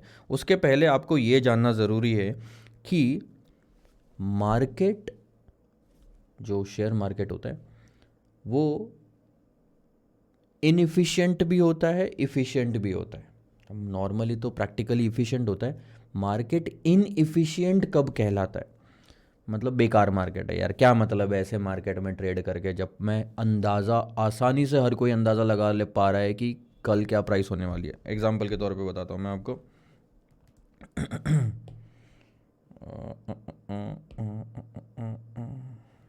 ये देखो, लेट्स से फॉर एग्जांपल 5 दिन पहले शेयर की प्राइस थी, कोई भी शेयर ले लो, 30 रुपये, फिर हुई 32 रुपये, फिर हुई 34 रुपये, फिर 35 रुपये, फिर हुई 38 रुपीज़। अब आप मेरे को बताओ, क्या आप अंदाज़ा नहीं लगा सकते कि आसपास क्या प्राइस होगी 6th डे पे? लगा सकते हो क्लियरली, और लगा सकते हो तब तक तो ठीक है, तब तक मार्केट को फ़र्क नहीं पड़ता। लेकिन इन प्राइसेस के वजह से अगर यहाँ पे इम्पैक्ट पड़ रहा है, यानी कि 6th डे की प्राइस इन पुरानी प्राइसेस की वजह से डिसाइड हो रही है कि मार्केट बढ़ता जा रहा है, बढ़ता जा रहा है, बढ़ता जा रहा है, तो यहाँ पे भी 40 हो गई।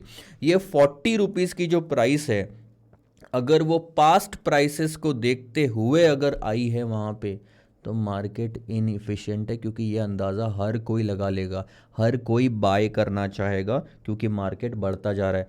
सेल कौन करेगा सर? और इफ़िशिएंट मार्केट तब कहलाया जाता है जब प्रॉपर लेवल पे बाय सेल चालू होता है, चालू रहता है, क्योंकि ख़रीदने वाले को भी तो कभी ना कभी बेचना पड़ेगा ना। मान लो आपने सिर्फ ख़रीदा ही ख़रीदा और कभी बिक ही नहीं रहे, क्योंकि मार्केट तो बढ़ता ही जा रहा है। तो ऐसे टाइम पे कोई भी क्यों बेचेगा? अगर मार्केट बढ़ता जा रहा है तो बिकेगा नहीं, तो मार्केट बना ही नहीं ना वो चीज़। मार्केट कब बनता है कोई भी चीज़ का? सब्जियों का मार्केट लो, फर्नीचर का लो, किसी भी चीज़ का अच्छा मार्केट वहाँ डेवलप होता है जब वहाँ पे बायर्स और सेलर्स दोनों आते हैं। यहाँ तो सिर्फ बायर्स ही आएंगे, सेलर्स कहाँ हैं यहाँ पे? क्योंकि मार्केट तो बढ़ता ही जा रहा है।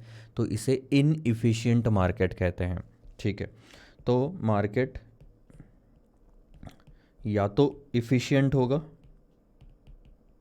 या तो इनएफिशिएंट होगा। तो मैंने इनएफिशिएंट कब होता है वो बता दिया। बट इफ़िशिएंट मार्केट की 3 लेवल होती है। या तो वो वीकली इफ़िशिएंट होता है, या तो वो सेमी स्ट्रॉन्ग इफ़िशिएंट होता है, या तो वो स्ट्रॉन्ग फॉर्म इफ़िशिएंट मार्केट होता है। तो ये अब हम तीनों जानेंगे कि कब कौन सा मार्केट कहलाता है, मतलब कौन से मार्केट को हम वीकली इफ़िशिएंट कहेंगे, कौन से मार्केट को सेमी स्ट्रॉन्ग इफ़िशिएंट कहेंगे, और कौन से मार्केट को स्ट्रॉन्गली इफ़िशिएंट कहेंगे। मतलब हर लेवल पे, ये पहला, ये दूसरा, ये तीसरा, हर लेवल पे मार्केट बहुत मजबूत बनते जा रहा है। ठीक है, इसके लिए आप यहाँ पे आओ। चार्ट में मैंने 3 फॉर्म दिए यहाँ पे, सबसे नीचे अगर आप देखोगे तो मार्केट को मैं वीकली इफिशिएंट कहूँगा जब शेयर की प्राइसेस जो भी आपको मार्केट में दिख रही है that includes all the past information या पास्ट प्राइसेस। मान लो कि शेयर की सारी प्राइसेस, पास्ट प्राइसेस जब सारी इंक्लूड होती है, इसका मतलब शेयर की प्राइसेस में वीकली इफिशिएंट मार्केट में शेयर की प्राइसेस में पुरानी सारी इंफॉर्मेशन इंक्लूडेड है, बट पब्लिक इंफॉर्मेशन नहीं है और प्राइवेट इंफॉर्मेशन नहीं है। अब इसका मतलब क्या होता है आप समझ लो कि आज अगर किसी भी शेयर की प्राइस फॉर एग्जांपल 40 रुपये है और उस 40 रुपये में अगर मार्केट इफिशिएंट है, वीकली इफिशिएंट है, तो उस 40 रुपये में पुरानी सारी प्राइसेस का इम्पैक्ट ऑलरेडी आ चुका है। तो अब आप पास्ट प्राइसेस के भरोसे अगर कुछ भी डिसीजन लोगे तो उससे एक्स्ट्रा ऑर्डिनरी रिटर्न नहीं कमा सकते, क्योंकि उन प्राइसेस की वजह से जो आप सोच रहे हो कि होगा वो ऑलरेडी हो चुका है। यानी कि प्राइस 40 रुपए की जो प्राइस है उसमें वो इंपैक्ट आ चुका है, अब नहीं आएगा जो आप सोच रहे हो कि आएगा। तो इसके भरोसे एक्स्ट्रा ऑर्डिनरी रिटर्न आप वीकली इफिशिएंट मार्केट में नहीं कमा सकते। ठीक है सर, अब बात करते हैं सेमी स्ट्रॉन्ग फॉर्म मार्केट में। सेमी स्ट्रॉन्ग फॉर्म मार्केट ये बोलता है कि जो वीक फॉर्म में था पास्ट इंफॉर्मेशन प्राइसेस में ऑलरेडी इंक्लूड होती है वो तो है ही, प्लस पब्लिक इंफॉर्मेशन भी जो अवेलेबल है, यानी कि कंपनी की बैलेंस शीट, ऐसी सारी बोर्ड रिपोर्ट्स, जो भी अनाउंसमेंट्स होती है वो जो पब्लिकली अवेलेबल होती है, उसका भी इम्पैक्ट अगर आज के 40 रुपए में इंक्लूडेड है, जो कि इस वाले मार्केट में नहीं था।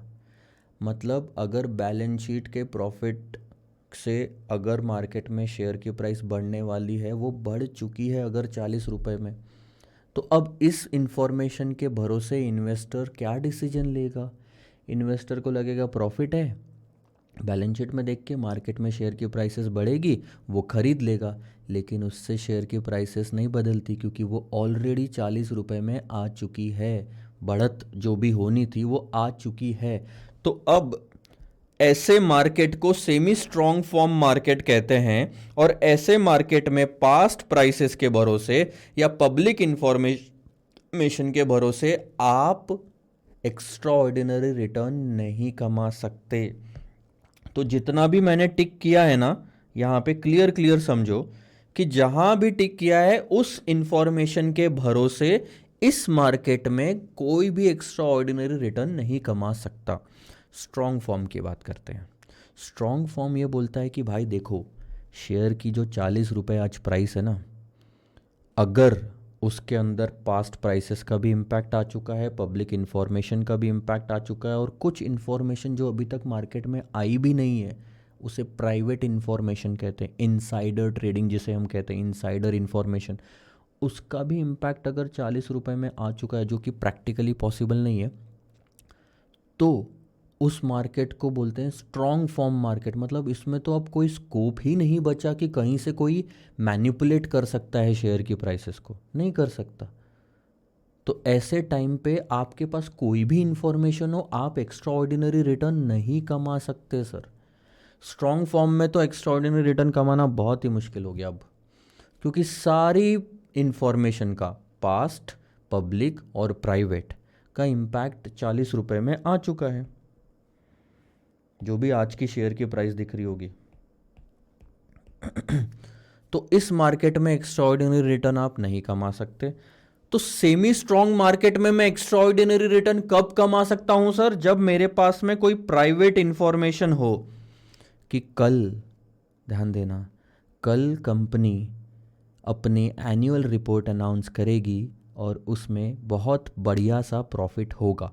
वो अभी तक पब्लिक नहीं है इंफॉर्मेशन, तो वो प्राइवेट है, और उसकी वजह से शेयर की प्राइसेस बदलेगी, क्योंकि वो 40 में इंक्लूडेड नहीं है। यानी कि वो जब आएगी तब शेयर की प्राइसेस बढ़ेगी, तब मैं शेयर में ज़्यादा कमाऊंगा। तो ये इंफॉर्मेशन पब्लिक में आने के पहले अगर आपके पास आ गई तब तो मज़ा है, तब आप इस भरोसे सेमी स्ट्रॉन्ग फॉर्म मार्केट में बहुत बढ़िया रिटर्न कमा सकते हैं। बट अगर मार्केट वीकली इफिशिएंट है तो ऐसे टाइम पे आपके पास पब्लिक इंफॉर्मेशन अगर है तो आप बढ़िया रिटर्न कमा सकते हैं, प्राइवेट इंफॉर्मेशन है तो आप बढ़िया रिटर्न कमा सकते हैं।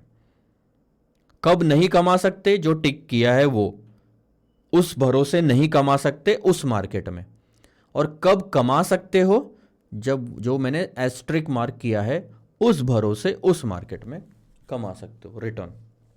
तो इंस्टेड ऑफ दैट मैं रेड में मार्क कर देता हूँ कि मैं यहाँ एक्स्ट्रा ऑर्डिनरी रिटर्न कमा सकता हूँ, यहाँ रिटर्न कमा सकता हूँ और यहाँ रिटर्न कमा सकता हूँ।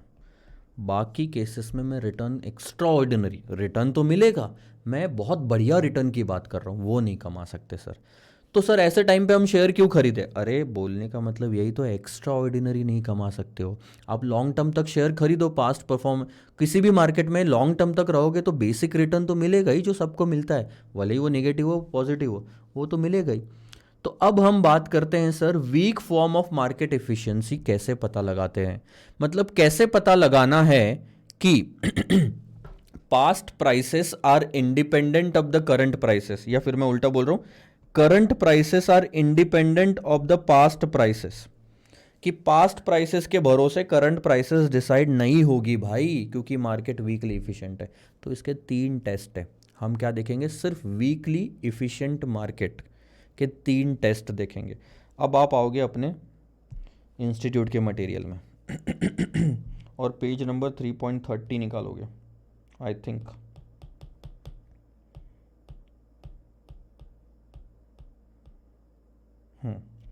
Page number 3.30। यहाँ पे आपको क्लियर दिखेगा कि 3 लेवल दिए हुए हैं मार्केट इफिशिएंसी के, weak form, semi strong form और स्ट्रांग फॉर्म। ठीक है, वीक फॉर्म में क्या दिया हुआ है कि पास्ट प्राइसेस और वॉल्यूम्स इंक्लूडेड होता है ऑलरेडी, कि आज जो करंट प्राइस है वो रिफ्लेक्ट करती है पुरानी सारी प्राइसेस को। सेमी स्ट्रांग में देखना, वो बोलता है कि आज जो प्राइस है वो रिफ्लेक्ट करती है पुरानी सारी प्राइसेस और volume, but publicly available information also. तो भाई मेरे पब्लिक इंफॉर्मेशन पे यहाँ पे तो कम से कम कमा पा रहे थे, यहाँ पे तो उस भरोसे भी नहीं कमा पा रहे, बट यहाँ पे और यहाँ पे प्राइवेट इंफॉर्मेशन के भरोसे कमा सकते हो। जो इंफॉर्मेशन प्राइसेस में इंक्लूडेड नहीं है उसके भरोसे कमा सकते। स्ट्रॉन्ग फॉर्म तो ये बोलता है भाई जितनी भी इंफॉर्मेशन अवेलेबल होगी, पब्लिक हो, प्राइवेट हो, पास प्राइसेस हो, सब के सब इस मार्केट में इंक्लूडेड है। मतलब प्राइस जो भी इस मार्केट में दिख रही है आपको, अगर उसमें सारी इंफॉर्मेशन इंक्लूडेड है तो यहां आपका कोई चांस नहीं है एक्स्ट्रा ऑर्डिनरी रिटर्न कमाने का। ठीक है, empirical evidence on weak form of market efficient market theory. Weak form यानी कि हम इसका प्रूफ देंगे। इसके 3 टेस्ट होते हैं जो आपको ध्यान देने। अच्छा ध्यान देना, वापस से एक बार हम पढ़ लेते हैं, कुछ मार्क करना होगा तो। हाँ, according to the weak form efficient market theory, current price of a stock, थोड़ा ध्यान देना, पेन बदल देता हूं मैं। करंट प्राइस जो होती है स्टॉक की, वो रिफ्लेक्ट करती है सारी information found in the record of past prices and volumes. This means that there is no relationship between the past and future price movement. पुरानी प्राइसेस का आगे आने वाली प्राइसेस से कोई लेना देना नहीं है। इसको बोलते हैं current prices are independent of the past prices. अब आते हैं आगे। तो 3 तरह की टेस्ट होती हैं सर इस चीज को वेरीफाई करने के लिए, serial correlation test, run test और filter rule test. Serial correlation test हम पोर्टफोलियो मैनेजमेंट का कुछ कॉन्सेप्ट देखने के बाद देखेंगे।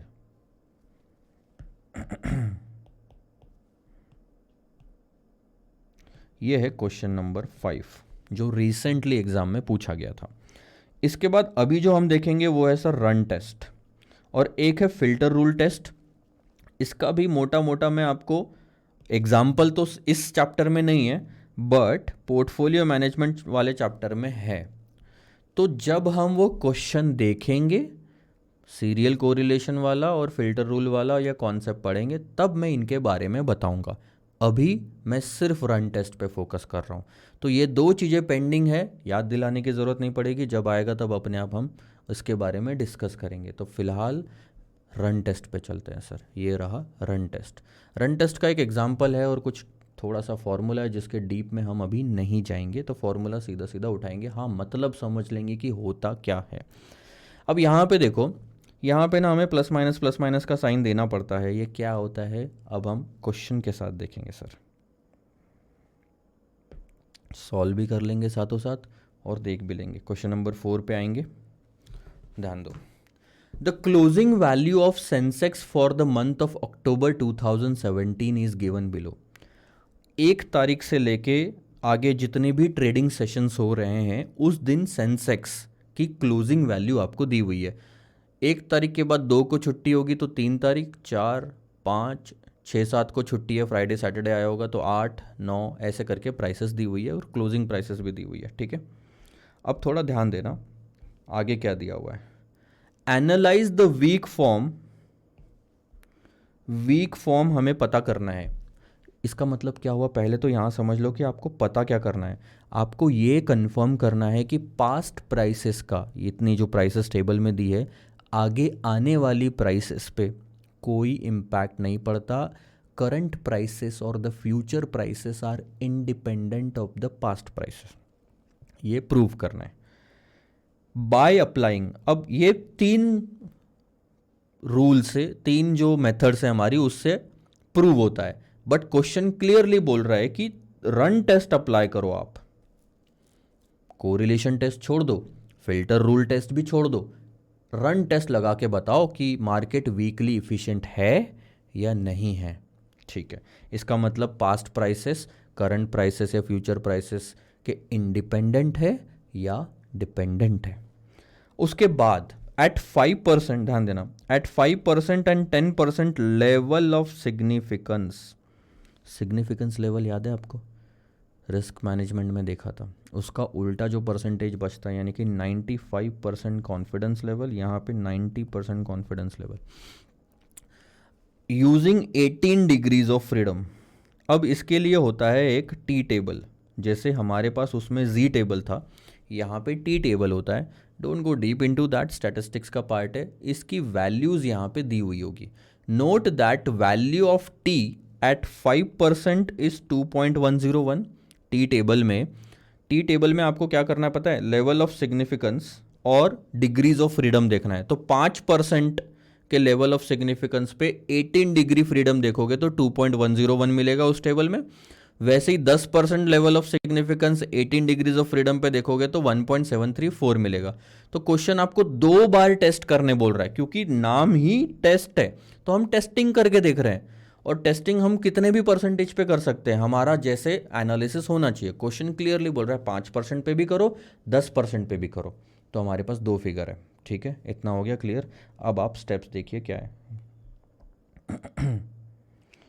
मैं चार्ट के थ्रू पहले बता देता हूँ कि जो भी आपको प्राइसेस दी हुई है ना, सबसे पहले तो टोटल नंबर ऑफ रन निकाल लो कितने हैं, टोटल नंबर ऑफ रन। अब रन्स का मतलब क्या होता है सर, रन का मतलब होता है कि प्राइस अगर बढ़ती जा रही है और गिरी, इसका मतलब उसमें प्राइस में जो है चेंज, जो बढ़त हो रही थी उसमें अब बदलाव आया और अब गिरना शुरू हुई।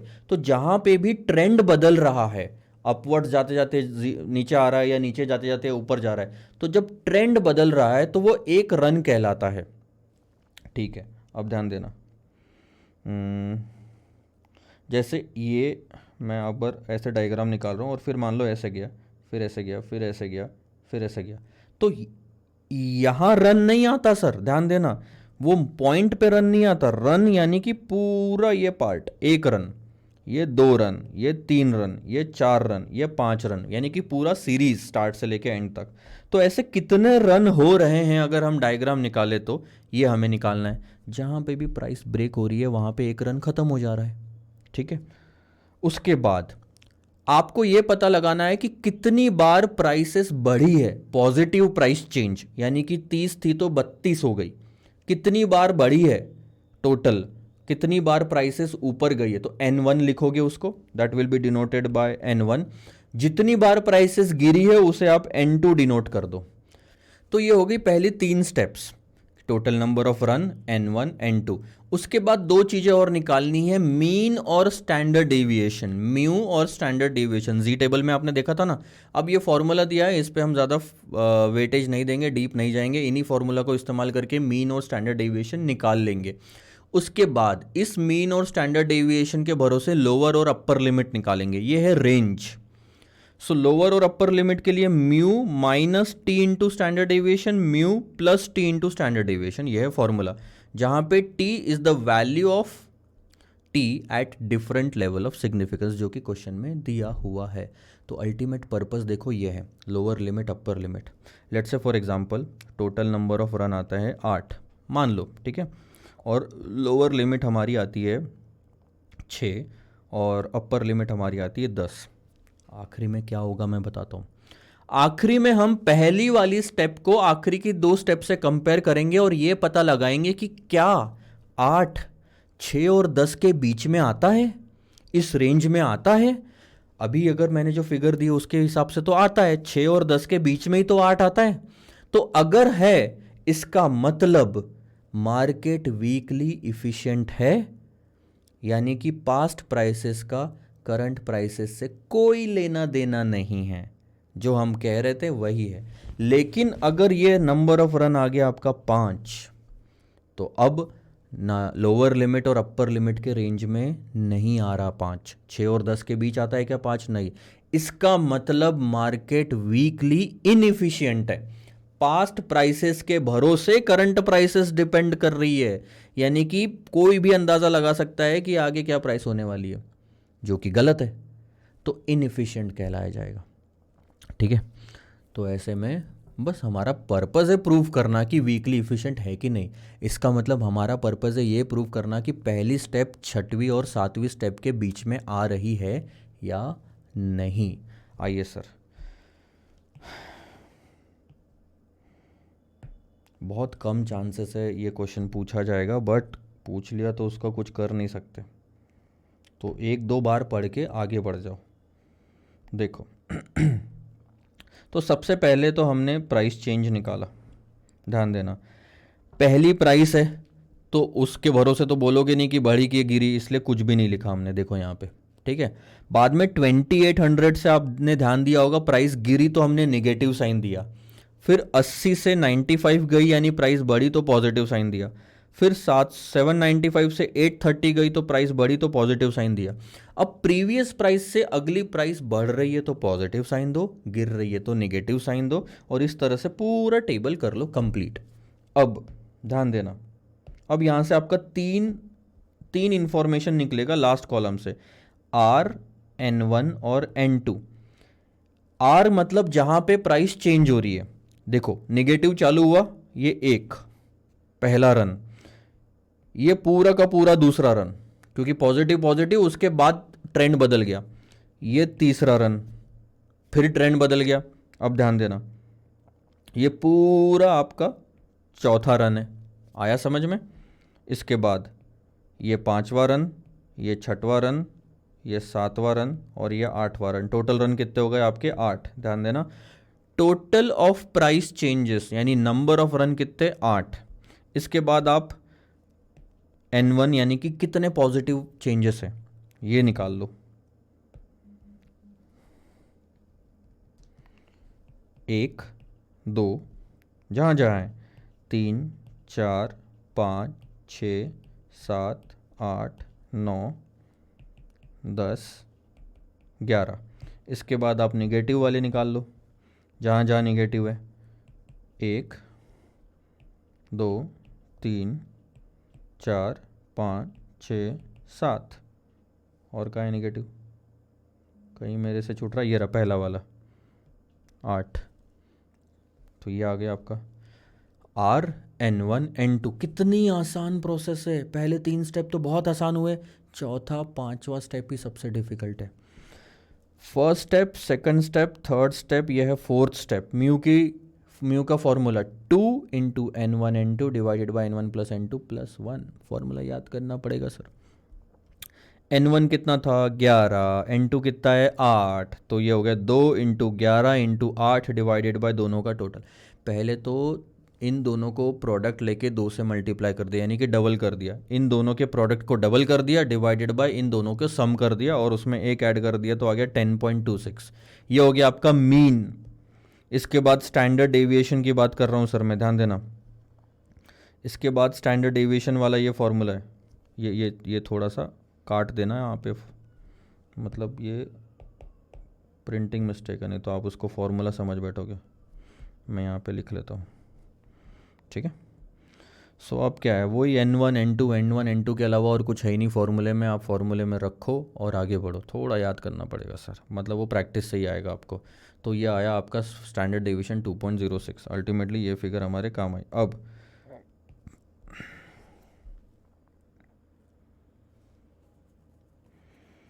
अब ध्यान देना, 5% लेवल ऑफ सिग्निफिकेंस 18 डिग्री पे जो टी की वैल्यू थी वो थी 2.101, क्वेश्चन में दी हुई है, आपको भी दी हुई रहेगी हमेशा।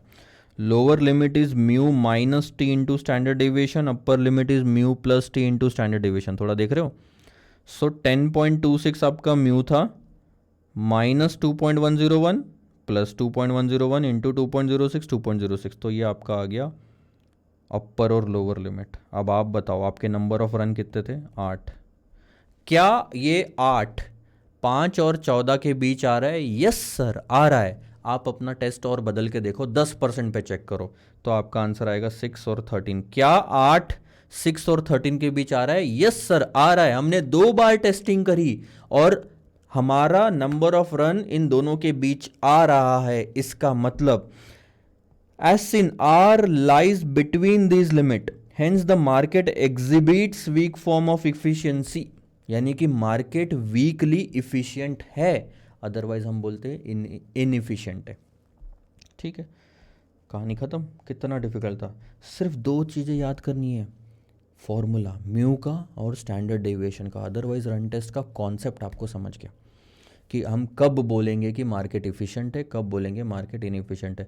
सर बीच में ही आएगा, इसका क्या लॉजिक है? यही तो टेस्ट है, यही तो हमने रूल बनाया है कि अगर आता है तो हमें उसे वीकली इफिशिएंट बोलना है, नहीं तो हमें वीकली इनएफिशिएंट बोलना है। ठीक है सर, ये हो गया आपका क्वेश्चन नंबर 4 और रन टेस्ट। क्वेश्चन नंबर 5 हम देखेंगे लेकिन पोर्टफोलियो मैनेजमेंट वाले चैप्टर में। With this we end our chapter of security analysis. ठीक है, तो नेक्स्ट चैप्टर शुरू करेंगे सिक्योरिटी वैल्यूएशन नेक्स्ट वाले लेक्चर में। Make sure that security valuation की थ्योरी ज़्यादा नहीं है, आप ये पूरा पढ़ लो और उसके बाद सिक्योरिटी वैल्यूएशन चालू करेंगे। सबसे ज़्यादा क्वेश्चन है सिक्योरिटी वैल्यूएशन में, रियल सेंस में प्रैक्टिकल वाला पार्ट आपका वहाँ पे चालू होता है। ठीक है sir, bye bye for now.